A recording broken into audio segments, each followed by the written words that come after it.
terzo mandato o no, i conti si fanno con l'oste e l'oste in questo caso ce l'abbiamo noi, che si chiama Luca Zaia. L'asso nella manica resta sempre lui, che si possa candidare o meno. Per la Lega Veneta Luca Zaia è il mantra, Alberto Stefani, segretario del partito in regione, ne è convinto. Una certezza che ho è quella che Luca Zaia sarà il protagonista delle prossime elezioni regionali e sarà il protagonista del Veneto dei prossimi 20 anni. Tra l'altro la partita sul terzo mandato non è del tutto chiusa, la stessa legge Campane impugnata dal governo dovrà essere discussa davanti alla Corte Costituzionale forse tra aprile e maggio, quindi in tempo utile per nuove mosse anche in terra veneta. In ogni caso Stefani tira dritto. Chiunque al nostro posto avanzerebbe una candidatura alle elezioni regionali. Lo facciamo anche perché riteniamo necessario che il percorso dell'autonomia possa arrivare fino in fondo. Ancora più esplicito, come sempre, più di sempre, Roberto Bulldog Marcato.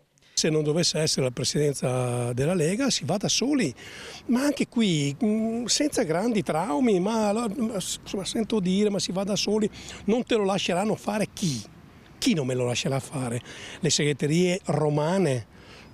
Per un leghista immaginare che debba essere Roma, che una volta ricordo era Roma ladrona, che non ci lascia fare quello che vogliamo, sarebbe la morte della Lega. In Veneto decidono i veneti, siamo adulti, siamo consapevoli, abbiamo una storia, non abbiamo bisogno di tutori romani per decidere il nostro futuro. Anche Massimo Bitonci, che a Roma è sottosegretario di peso, tira dritto. Pensiamo che il Veneto debba continuare l'esperienza di Luca Zaia, con Luca Zaia in primis e se non dovesse esserci questa possibilità con un altro candidato sempre della Liga.